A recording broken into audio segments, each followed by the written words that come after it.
सलाम नमस्कार। आज के एपिसोड में हम बात करेंगे आंध्र प्रदेश में मुस्लिम आरक्षण के बारे में। नई सरकार आने के बाद मुस्लिम आरक्षण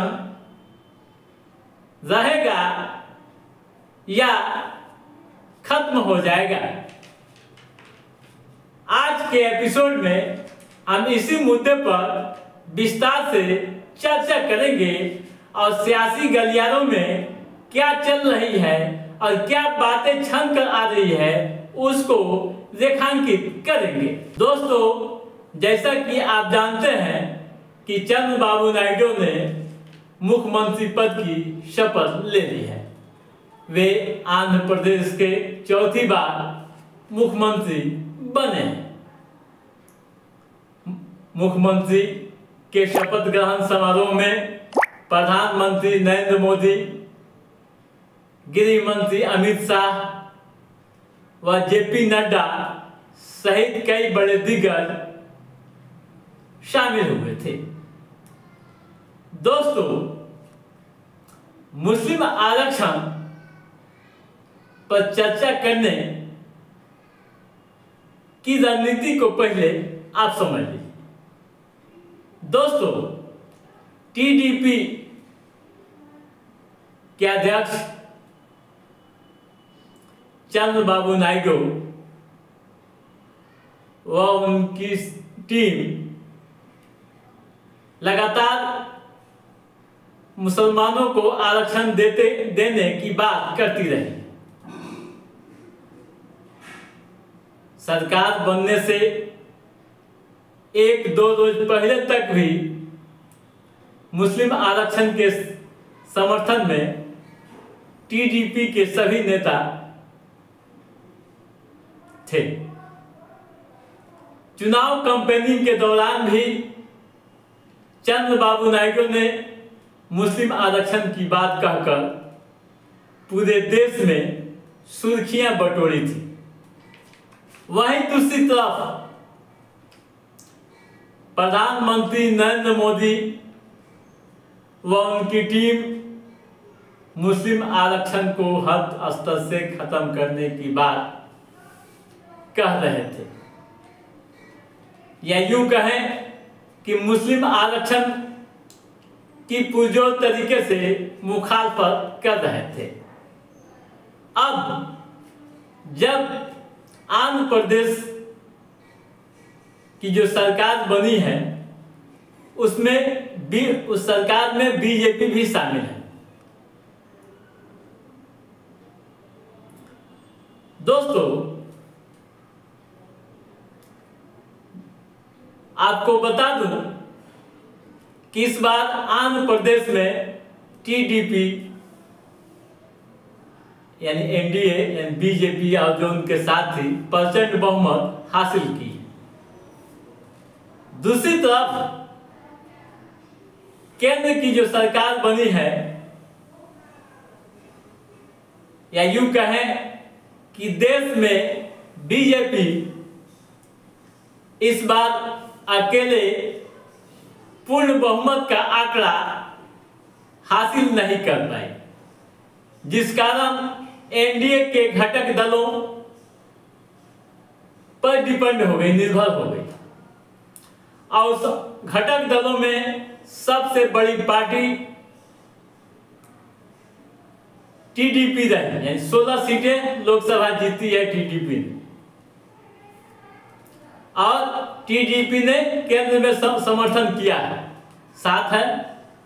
और आंध्र प्रदेश में बीजेपी टीडीपी के साथ मिलकर चुनाव लड़ी है और प्रचंड बहुमत हासिल करने के बाद सरकार बना ली।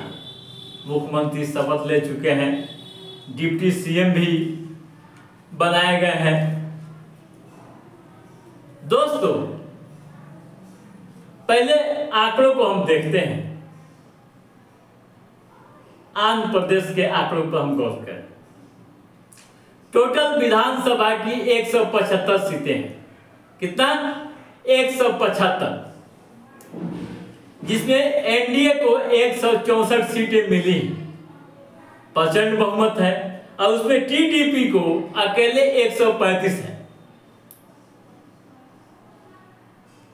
जबकि जनसेना को 21 व बीजेपी को 8 सीटें मिली। ठीक है, ये आंध्र प्रदेश की गणित हो गई और वहां सरकार बन गई, ये भी आप जान गए। दोस्तों, क्या मुस्लिम आरक्षण जो 4% आरक्षण है मुसलमानों का आंध्र प्रदेश में, वह आगे भी जारी रहेगा? क्या आप समझ सकते हैं, भरोसा कर सकते हैं कि बीजेपी सरकार जो मुस्लिम आरक्षण का सख्त विरोधी रही है और चुनाव कैंपेनिंग के दौरान चिल्ला चिल्ला कर यह कहती रही है कि हम मुस्लिम आरक्षण के विरोध में, हम नहीं चाहते हैं मुस्लिम आरक्षण, तो वह टीम यानी वो बीजेपी क्या आंध्र प्रदेश में मुस्लिम आरक्षण को आगे बढ़ने देगी? एक बड़ा सवाल है जो सियासी गलियारों में घूमता दिख रहा है। यह भी चर्चाएं हो रही है कि इसको लेकर टीडीपी व बीजेपी में घमासान भी हो सकती है। दोस्तों, आगे क्या होगा यह देखना तो दिलचस्प होगा ही, लेकिन यह भी देखना दिलचस्प होगा कि चंद्रबाबू नायडू की भूमिका क्या होती है। वैसे सरकार बनने से 1 या 2 रोज पहले टीडीपी की तरफ से यह बयान आ गया था कि मुस्लिम आरक्षण जारी रहेगा। दोस्तों, जो सियासी गलियारों से बातें छनकर आ रही है, जो जानकार बता रहे हैं, उनकी माने तो टीडीपी ने साफ कर दिया है कि वह मुस्लिम कोटा कभी खत्म नहीं करेगी। दोस्तों, फिलहाल टीडीपी सरकार की जो प्राथमिकता है उसमें अधिक से अधिक वित्तीय सहायता केंद्र से प्राप्त करना है। केंद्र से वित्तीय सहायता प्राप्त करने के लिए पूरी तरह से फोकस की जाए। जो आधिकारिक वहां के मामले उस पर मैं कह रहा हूं, लेकिन मुस्लिम आरक्षण रहेगा या जाएगा यह वक्त तय करेगा। दोस्तों, इतना यह भी आप समझ लीजिए कि बीजेपी वहां विरोध करेगी, बाधा आ सकती है, लेकिन एक मजबूरी यह भी है कि यहाँ टीडीपी केंद्र में अपना सहयोग दे रही है, यानी महत्वपूर्ण भूमिका में। ऐसे में आंध्र प्रदेश में बीजेपी अगर बाधा बनती है तो इसका सीधा असर दिल्ली की सियासत पर भी पड़ सकता है। तो दोस्तों, आज के इस एपिसोड में बस इतना ही।